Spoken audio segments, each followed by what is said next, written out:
Hi everyone.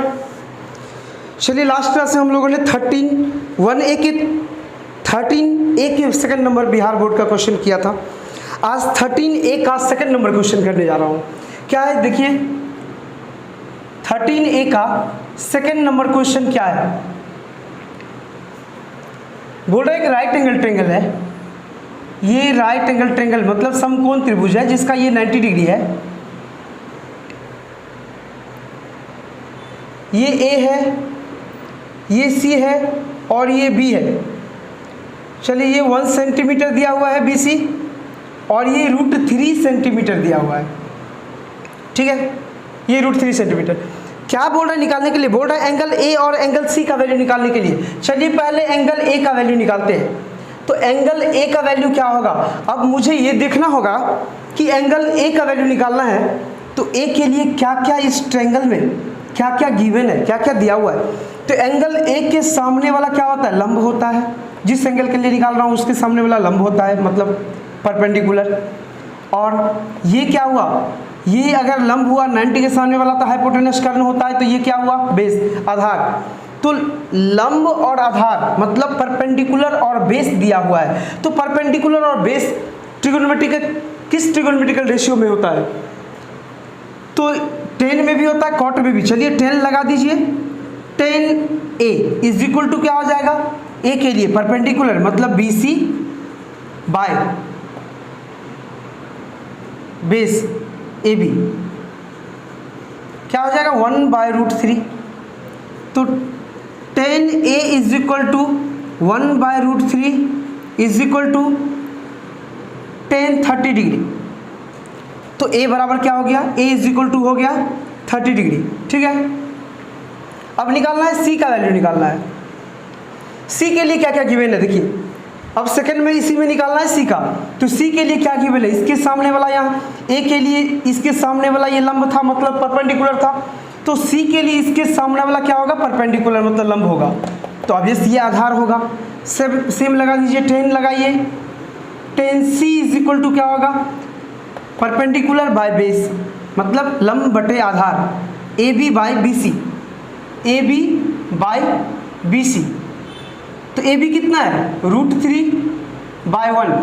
तो 10C is equal to √3/1 मतलब √3 is equal to 10 कितना डिग्री का वैल्यू होता है √3? तो 10 60 डिग्री का वैल्यू होता है √3। तो C बराबर क्या हो गया? Hence C is equal to हो गया क्या? 60 डिग्री। ये हो गया आंसर।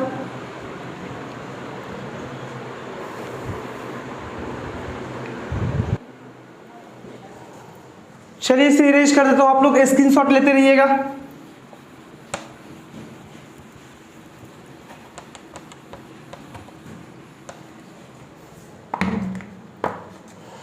आइए क्वेश्चन नंबर 13 का बी देखता हूं। 13 का बी क्या है? 13 का बी बोल रहा है कि बगल के चित्र में दिए गए समकोण त्रिभुज में भुजा QR और PR की लंबाई बताइए। ठीक है, यहां पर एक समकोण त्रिभुज मतलब राइट एंगल ट्रायंगल दिया हुआ है जिसका बोल रहा है Q क्या है? 90 डिग्री। Q 90 डिग्री है, R और ये P है। ये कितना? 6 सेंटीमीटर दिया हुआ है और इस एंगल का वैल्यू कितना है? 30 डिग्री। ये देखिए इस ट्रायंगल में ये दिया हुआ है। ठीक है, तो चलिए देखिए क्या निकालना है? QR और PR का वैल्यू निकालना है। तो PR मान लीजिए पहले QR निकालता हूं। ठीक है, QR निकालता हूं। तो QR इसमें देखिए 30 के लिए निकालना पड़ेगा। तो 30 के सामने वाला क्या होगा? तो इस तरह के ट्रायंगल में जब साइड बोलेगा निकालने के लिए हमें क्या देखना है? जो एंगल गिवन है उसके लिए क्या कौन सा साइड दिया हुआ है लंब कर्ण आधार में से, और क्या निकालना है हमें। तो इस एंगल के सामने वाला यहाँ पर लंब दिया हुआ है मतलब परपेंडिकुलर दिया हुआ है। एंगल के सामने वाला तो परपेंडिकुलर ही होगा ना, opposite side.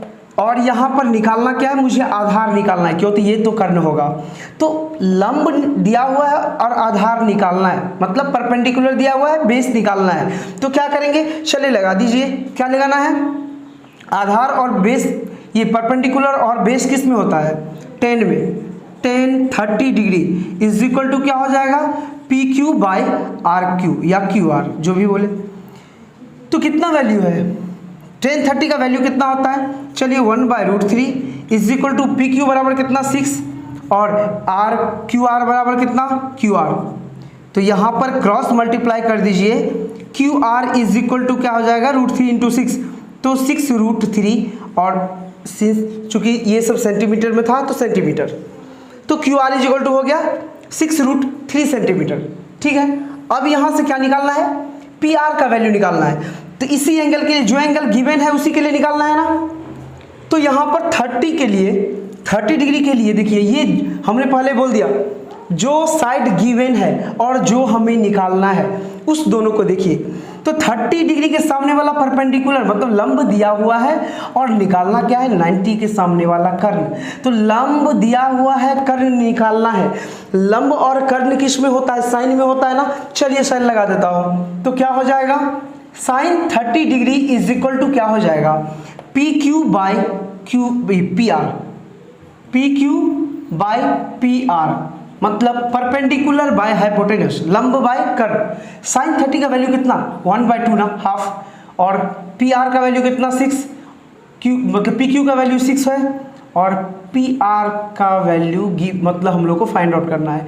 Again cross multiplication कर दीजिए, P R is equal to क्या हो जाएगा, 6 इंटू 2 12 सेंटीमीटर हो जाएगा। स्क्रीनशॉट ले लीजिए, इजी क्वेश्चन है। चलिए इसको इरेज कर देता हूं।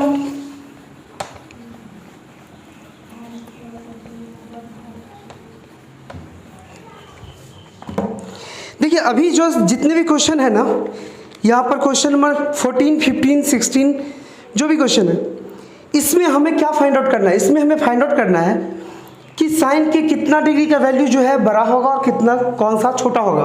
अब सबसे पहले इसके लिए आप लोग समझ लीजिए कि साइन थीटा, ठीक है, सेक थीटा और टेन थीटा, इधर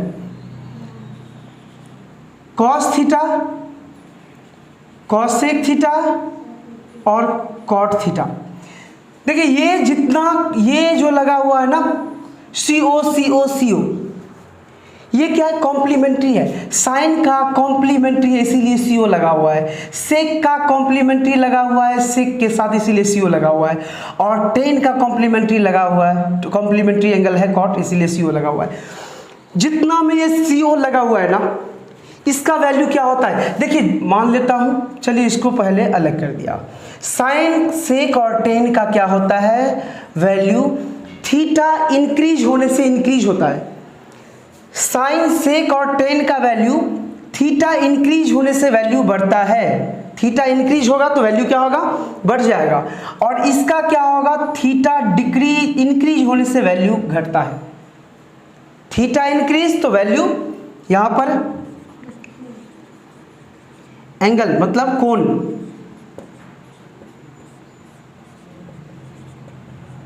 बढ़ने से कोण का मान बढ़ने से मान घटेगा। और यहां पर क्या होगा, कोण मतलब एंगल बढ़ने से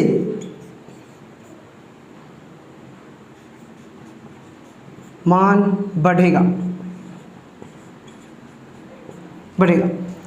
ये सबसे पहले आप लोग लिख लीजिए क्योंकि ये बहुत ज्यादा इंपॉर्टेंट है। साइन सेक और टेन जो जेन्युइनली 3 ट्रिगोनोमेट्रिकल रेशियो है, इसका वैल्यू एंगल के बढ़ने से बढ़ता है। जैसे देखिए आप लोग, साइन 0 क्या होता है, साइन 0 0 होता है ना, और साइन 90 क्या होता है, 1 होता है। तो जैसे जैसे साइन 0 से साइन 90 तो बढ़ा है ना, तो जैसे जैसे ये बढ़ रहा है ना, ये वैल्यू क्या हो रहा है, इसका इंक्रीज हो रहा है। वैल्यू क्या हो रहा है, इंक्रीज हो रहा है, मतलब बढ़ रहा है। लेकिन यहां पर क्या हो रहा है, डिक्रीज हो रहा है, मतलब घट रहा है, घट रहा है। जैसे जैसे इसका वैल्यू बढ़ेगा, जैसे जैसे इसका वैल्यू बढ़ेगा, थीटा का मान बढ़ेगा ना, इसका वैल्यू घटेगा। जैसे कॉस का देख ली, कॉस 0 कितना होता है, 1 होता है, और कॉस 90 कितना होता है, 0 होता है। मतलब 1 से 0 की तरफ गया, मतलब घट करके गया होगा। तो वैल्यू जैसे जैसे इसका बढ़ेगा इसका वैल्यू घटेगा, और साइन सेक 10 का वैल्यू जैसे जैसे बढ़ेगा वैसे वैसे इसका वैल्यू भी बढ़ेगा। सिंपल सोच लीजिए, याद करने के लिए एकदम मूल मंत्र सिंपल सोच लीजिए, जिस 3 ट्रिगोनोमेट्रिकल रेशियो में CO लगा हुआ है उसका क्या होगा, थीटा का वैल्यू बढ़ेगा तो उसका वैल्यू घटेगा। थीटा का जो जो वैल्यू बढ़ेगा ना उसका मान क्या होगा, घटेगा। हाँ चलिए देखिए आगे, देखिए आप आराम से पहले ले लीजिए स्क्रीनशॉट।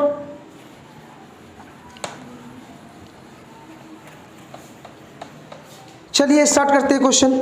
देखिए सबसे पहले 14 नंबर में क्या है, 14 का फर्स्ट नंबर क्या बोल रहा है, बोल रहा है मान की दृष्टि से घटते हुए क्रम में लिखे।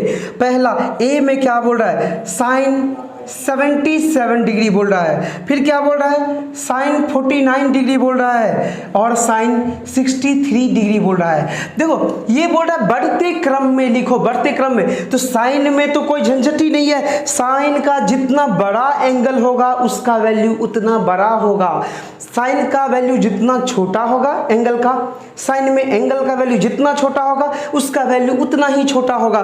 तो यहां बोल रहा है क्या, घटते हुए क्रम में लिखो, तो सबसे पहले बड़ा लिखेंगे तब छोटा। तो सबसे पहले क्या हो जाएगा आंसर, इसका आंसर हो जाएगा, आंसर होगा साइन, इसमें सबसे बड़ा कौन है 77 सबसे बड़ा होगा। इसके बाद क्या है, साइन 63 है, साइन 63 होगा। इसके बाद क्या होगा, साइन 49 होगा, सबसे बड़ा ये, इसके बाद ये, इसके बाद ये। क्यों, क्योंकि 77 सबसे बड़ा है, फिर 63 बड़ा है, फिर 49 बड़ा है। वैल्यू, एंगल का वैल्यू जितना ही बड़ा होगा, एंगल इसका साइन का मान भी उतना, मतलब उसका वैल्यू भी उतना ही बड़ा होगा, इसीलिए ये देख लीजिए। फिर यहां देखिए कॉस में, बी में देखिए, बी में क्या बोल रहा है, कॉस 10 डिग्री, ठीक है, कॉस 50 डिग्री बोल रहा है, और बोल रहा है कॉस 40 डिग्री, कॉस 40 डिग्री। तो मैंने क्या बोला था, जिस ट्रिगोनोमेट्रिकल रेशियो में CO लगा हुआ है, CO वो क्या होता है, वैल्यू का इनवर्सली प्रोपोर्शनेट होता है, मतलब विलोम समानुपाती होता है। कहने का मतलब इसका वैल्यू बढ़ने से, एंगल का वैल्यू बढ़ने से जितना बढ़ेगा कॉस का वैल्यू उतना ही घटेगा। तो यहाँ पर तो हमें लिखना है बढ़ते क्रम में, घटते क्रम में, तो सबसे बड़ा पहले लिखना पड़ेगा।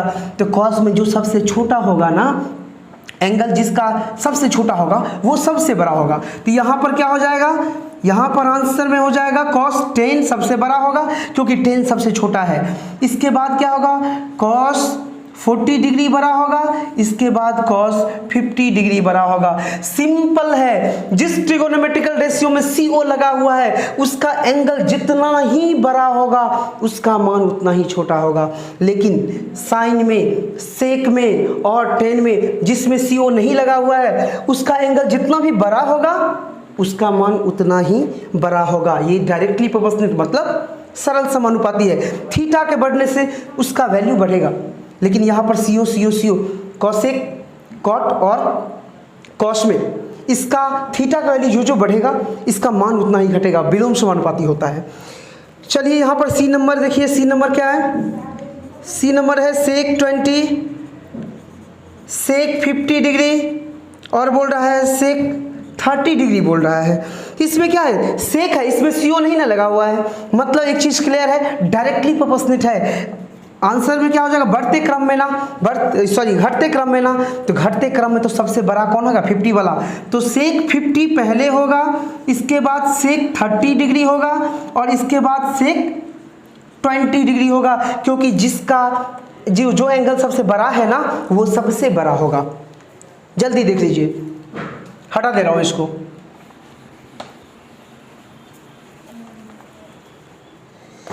चलिए देखिए डी नंबर में क्या है, डी नंबर क्वेश्चन में बोल रहा है क्या, कॉसेक 14 डिग्री, कॉसेक 44 डिग्री,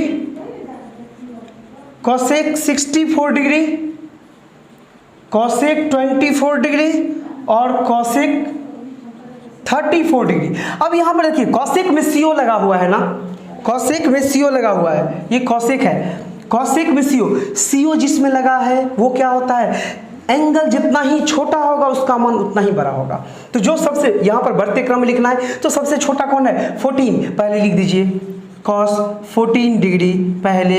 इसके बाद क्या है, इसके बाद इससे मतलब इसके बाद इससे छोटा, जस्ट छोटा कौन सा होगा, यहाँ पर कॉसेक 24 डिग्री। इसके बाद क्या होगा, कॉसेक 34 डिग्री। इसके बाद क्या होगा, कॉसेक 44 डिग्री। और इसके बाद क्या होगा, कॉसेक 64 डिग्री। जो एंगल सबसे बड़ा वो उतना ही छोटा, क्यों, CO लगा हुआ है, कॉम्प्लीमेंट्री एंगल है। ये हो गया आपका 14 का ए।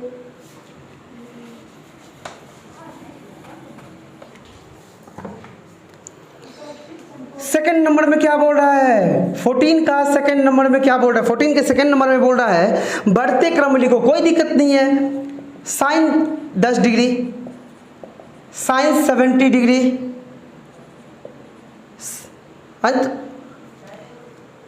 अच्छा यहाँ से हम लोग नेक्स्ट क्लास में कर लेंगे, वीडियो बहुत लंबा चला जाएगा, इसीलिए आप लोग देखिए, रहने दीजिए यहाँ।